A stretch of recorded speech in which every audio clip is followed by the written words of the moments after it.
Welcome to The Culture. We rest at the pulse of the community, providing all things news, music, fashion, events, and everything that we talk about in between. It's a lifestyle. We are The Culture. Thank you so much, Dr. Gallen, for joining us today again on The Culture. You are a friend of the show, always providing insight, and we're just so grateful to have you on with us today. Always a pleasure, Jessica, to speak with you, and I want to continue to encourage and thank you for being a voice of the people. We have a lot of platforms out here, but when we have an opportunity to have our voices heard and our voices and our perspectives represented, that's always a strong point and a strong position for each and every one of us. So I want to salute you for your continued efforts on this journey. Well, thank you so much. It takes a team. It's not just me. But I know I hear what you're saying, and I am grateful to have the people, Basil, Roy, Chaz, assisting me to make sure that we're able to get the word out to the people. WLRN did a public records. Two of our minority schools, Point Siena and Melrose Elementary, came back with not really even touching over 60% attendance in a week. I remember there used to be a position called community involvement specialist. Is now the time for such a position to, I don't know, are they still around? Can they open back up? Do they need to get involved? And for those of you who are not aware of what we're talking about the fact that now with distant learning, students are required to log in to dateschools.net by 10 a.m. every morning, or they will be marked absent. And so according to these records, students aren't showing up to school now. So Dr. Gallen. Yeah, absolutely. What we've always contended, and I'm very familiar with the report that was filed by WLRN. It was predicated on some initial data. It's not to debunk those particular findings. But what we have also found, what we've always found, have my assistant here trying to intercede and tell me what to say. What we've also always found is that in these particular cases, whether it's a hurricane and what we're experiencing right now, things are bad for most communities. Things are bad for most states. Things are bad for the nation. But when things are bad for certain sectors of society, things are even worse for other communities. And we're talking about underrepresented, underserved communities. With a hurricane, for example, hurricanes is an exacerbator for poverty. It's an exacerbator for low representation. It's an exacerbator for low literacy. So things get worse under these particular conditions. What we found under that particular situation, despite the efforts of the Miami-Dade County Public Schools, those data points showed up historically as they have, falling behind the majority of our schools in the district. Let me talk about what we have done. Okay. What we have done, and I want to, even though I'm very, very critical at times, I'm very transparent at times, I have to be fair all the time. The Miami-Dade County Public Schools was very diligent, very intentional, and very strategic in terms of making provision for devices, in terms of making provisions for connectivity. So it's not just the device, it's the connectivity. So we launched that very intentionally, very strategically. And when I say intentionally and strategically, we did it based on data. We didn't do a wholesale distribution strategy. We looked at those areas that we knew on the front end, where there was going to be a dearth of resources, where there's going to be a plethora of disparity. And we targeted our strategy around those areas. What am I saying? We targeted the poorest, the most underserved, the most underrepresented communities in schools with respect to allocating technological devices, tablets, etc., and our partnerships with respect to connectivity. So we knew that going in. We targeted those schools where the lowest 25% of our students reside and where they attend. During that first iteration of this work, that data pointed us in the right direction, that yes, there are still pockets of underperformance, still pockets of underrepresentation. And what we have to do is recalibrate, refocus, and re-strategize and implement even further to do what we need to do. What have we done? To your point, community involvement specialists, absolutely. But those positions are usually assigned to Title I schools. These schools in question, Title I schools, based on poverty. What we've also deployed are our principals who have been working around the clock, making contact with parents, making contact with grandparents, and anyone that's standing in a parental role to engage them and make sure that their children are connected. We've actually gone as far as sending people out to homes to making sure that, we leave no children behind. So what we've had are some families and some children coming off of the grid. Just because we're in the midst of the, COVID-19 pandemic, we still have an obligation to leave no children, no families behind. So we've gone out there within the framework of safety and security for our employees, knocking on doors, dropping off letters, making phone calls to make sure that all of our students are engaged. That strategy subsequent to those data points has paid off. Because last week, we had no schools below 70% in all of Dade County. And this week we had 91.3% as a district overall. And that is 2 percentage points than attendance was district-wide last year without the pandemic. So we are making some strides.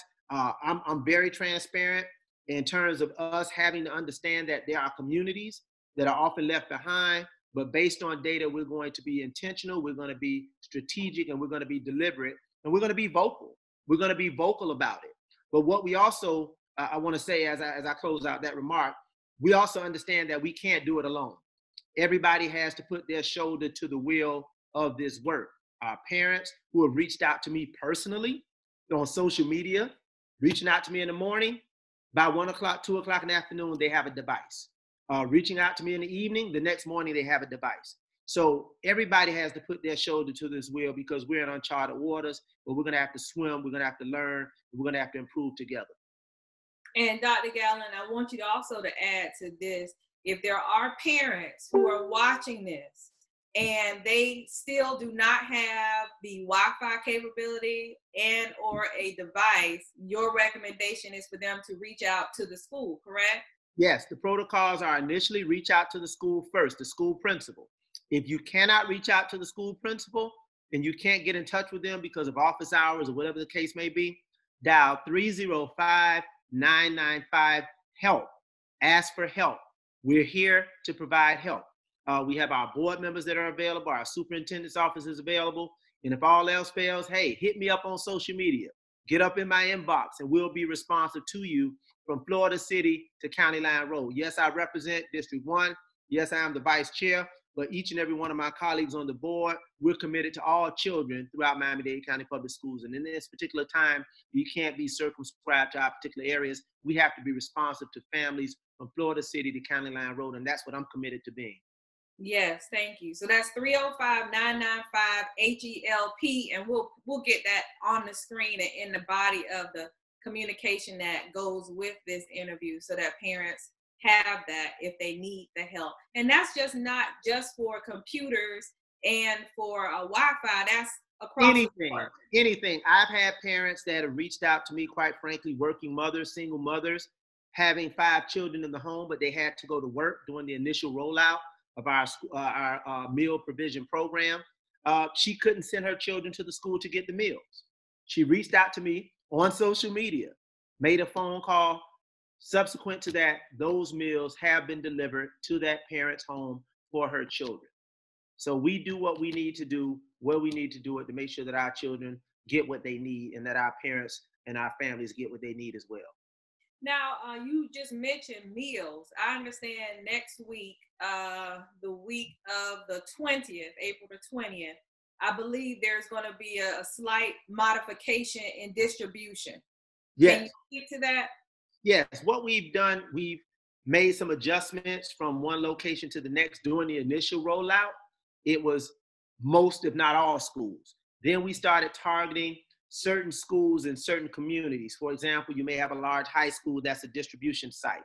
What we've also did is looked at the data points. So where we have high pockets of need, we're making some adjustments relative to that. Where we have sites that have been open, but it has not been really maximized. So you may have a school that is serving 300 meals versus a school that's serving 30 meals. So we have to make some adjustments based on data, based on evidence-based data in terms of where the need is, so that we can provide the supply where there's a demand and where there's a need. So that's fluid, that's evolving, but we always make sure that we update the community as sites change based on our analysis from one week to the next in terms of where there's the greatest need. We make sure that we provide the most resources.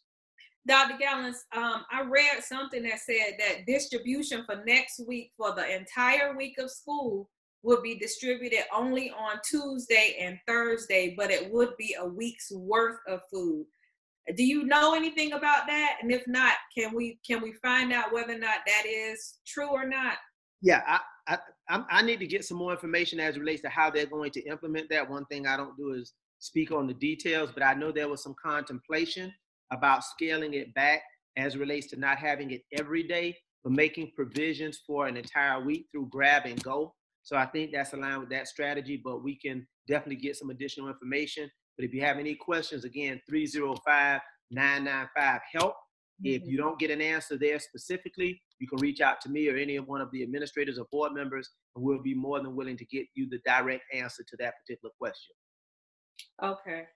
Also this week, news was circulating in regards to schools being closed for physical school, distant learning to continue through, I believe it was June the 3rd, and the superintendent sent out a tweet in regards to the calculated amount of days that are left for schools. But do you have any insight on whether or not it looks like we would be going back to school or if distant learning would continue? Yeah, unlike, and I say this with all due respect, unlike one's interpretation of the superintendent's tweet, where he gave his opinion relative to speculating on the likelihood, it wouldn't be prudent for me to make a declaration when the board has not made a decision. So that tweet reflected his sentiments. It did not reflect board policy or a board's position. I want to repeat that. That tweet reflected his sentiments relative to his opinion about the prudent nature of starting school back with respect to calculating the number of days we had remaining. That tweet did not represent a position of the school board. It did not represent a position of the district, and it did not represent a position of the governor with respect to the governor giving us a window through April 30th. So the governor is not going to render a decision prior to May 1st. And we as a school board don't want to preempt the governor, who has the ultimate authority in the state of Florida to make those kinds of decisions, giving respect and courtesies to the local school board's authority. So right now, there has been no decision relative to the discontinuation of physically attending school. There's speculation, there's contemplation, there's analysis, but I don't anticipate a decision being made prior to the governor's timeline, which is through May 1st. And as a school board member, I don't think it'll be prudent for us to even remotely preempt the governor's decision, as he has the authority. Our opinions are opinions. I had an opportunity to clarify that with my good friend, Representative McGee. I provided some clarification to him because he did receive some information that he thought it was a decision that had been made, but a decision has not been made by the Miami-Dade County Public Schools. A decision has not been made by the governor of the state of Florida. And the decision obviously has not been made by the Commissioner of Education. Those are the three entities. Those are the three bodies that would ultimately make that kind of a decision. And the decision has not been made, and the decision will not be made prior to May 1st, which is the governor's deadline. Good. That's the timeline. Yeah, there's been a lot going on after the window of opinion was released to the public, and understanding what that meant got a little blurry. So Absolutely. thank you for the clarity. Absolutely. Now, So, you had another thought on it? No. Okay. Graduation. Now, the last time we spoke, we didn't really we weren't able to really speak to our seniors and their parents in regards to where we are, what we're looking like for those seniors. Can you speak to their grades, attendance, those measures that have to be met in order to be a graduating senior? Absolutely. I was very, very adamant about this. I was very candid about this. Seniors, as with all of our students, still have an obligation to fully participate to the extent possible and within the framework available in the educational experience. That means school. School is not physically open, but school is happening through distance learning. So a senior still has an obligation to meet the requirement of a grade point average, 2.5 grade point average. Senior still has an obligation to meet the requirements for credits to graduate from high school. A senior still has an obligation within reason to meet the requirements for community service. What has been suspended are the standardized assessments relative to the FSA and the EOCs being suspended. So seniors obviously can't be penalized with respect to that. So the graduation requirements are still in place. Seniors should still be fully engaged in their commitments and their obligations for learning, i.e. their schoolwork, their classwork, whether it's distance learning, whether it's packets that are being disseminated, whether it's other activities that they're being assigned through their individual teachers for their respective courses, through their respective schools, they still have that obligation. So there's no free lunch subsequent to March 16th and no free pass for graduation. Certain things must continue to occur in terms of student engagement and student learning. And I've been very vocal about that because I have gotten wind that some seniors in particular have thought that after March 16th, all bets are off with respect to their obligations to do what they need to do, and they're still obligated to do it, and we expect them to do that as well. The only thing that's been suspended, Jessica, are required state assessments. That's it. Okay, thank you for clarifying that. I would like to also speak to you a little bit about forecasting where we're going post-COVID-19. The summer has come. We are in the summertime. What do you think would possibly be addressed from a school board standpoint as to how we are going to move forward with learning, classrooms, and just the nature of the way that we teach our students? Now that parents have had a crash course in homeschooling, do you think that there is any type of possibility where there would be a homeschooling function in the way that it is now? I know that homeschooling has always been an option. However, it is not where you have a Miami-Dade County Public School teacher that is responsible for the curriculum and having that one-on-one opportunity to engage your child on a day-to-day basis through Zoom or through some type of conference call. Is that something that you all may look into exploring? You know, it's funny that you mentioned that. I was on a webinar this morning with the Florida School Boards Association and the Department of Education in the state of Florida. So we did get some information that came out of the commissioner's office with respect to some of these particular issues for local school boards.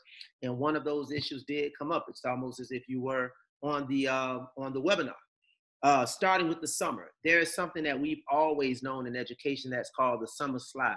We're not talking about the electric slide. We're talking about the summer academic slide, where students realize some level of academic decline or academic regression because they're not engaged. There's something about continuous stimulation to learning, continuous engagement in learning that continues to help students move forward. In the summer, if students, especially students in underserved communities, students who are in poverty, students who are in low literacy environments, their academics take a decline because they're stagnant. So the summer slide is something that we've always known about. That summer slide is going to be exacerbated post-COVID-19 school closures. And we understand that, post-COVID-19. So whether we go back in August, September, the summer slide is going to be exacerbated even more. So there are discussions, not only at the local level. There was a discussion and there was a declaration that it is the hope of the Department of Education that local school boards don't say, okay, it's June 3rd, June 5th, June 10th, June 30th, turn in all devices. We need all devices turned in. Understanding that we want to, because we've had this gap in real learning and real academic and real engagement based on what we're used to, that we want to kind of continue an opportunity for students and parents and families to continue learning throughout the summer. That's number one. Number two, there were lessons learned. In the midst of crisis, there are lessons. So what we've learned is what we're capable of doing. You never thought you would be a teacher in your living room to your children. We never thought that we could deliver instruction and learning in a very different way. You're absolutely correct. Home learning has always been in place, but it was something that was for a select few based on a particular interest or a particular need. The nation, the state, our community, the Miami-Dade County Public Schools were compelled to go into this particular posture in terms of educating our children. So what can be born out of crisis is opportunity.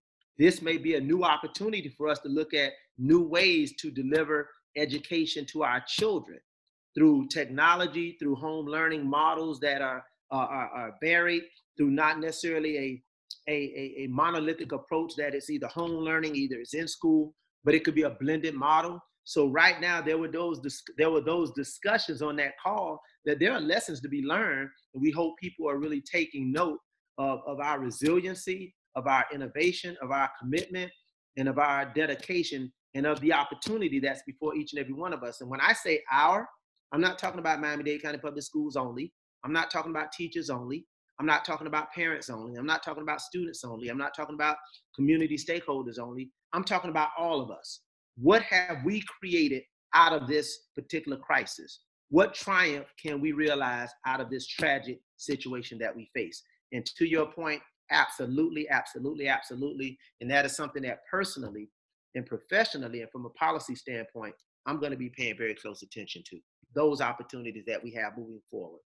Yeah, I think that it will be a huge miss if we did not evaluate the silver lining, because there were a number of things that have been birthed through this pandemic that I would love for us to continue moving forward, and not just have it be something that we look at as if it was bad, because there are some wonderful things that have come. There are many communities that have been forged and forced to commune, and there's just a lovely collaborative effort that has been made that I don't want to see to move away, because there was so much wrapped up into technology in removing yourself from life, but now technology has been used to infuse creativity and bringing people closer, and I love it. I just love it. And as a parent myself, as both of us share that experience, you know, the unspoken narrative is what has it done to strengthen families, to strengthen relationships between parents and their children, in terms of us being who we are, the first educators of our children. We are the primary educators of our children. So yes, there has been a tremendous silver lining.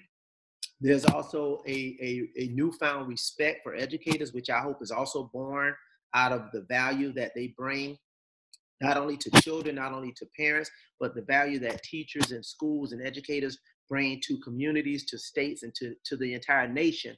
And I hope that's something that's not lost once we resume school in a business as usual model, that we need to value those who have been on the front lines, but up until now, there's not been the degree of appreciation that they should have and should have had for decades, if not centuries. I believe the community will rally behind you in supporting our educational system, and also tipping our hat to those of you who are on the front line, who are unbought and unbossed, Dr. Gallen. Love that t-shirt.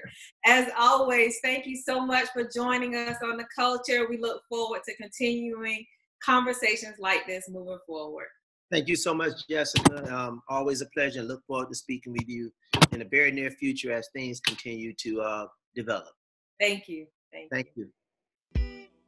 The Culture is produced and owned by Hip Rock Star Media and cannot be reproduced or broadcast without written consent by Jessica Garrett Motkins. All rights reserved 2020.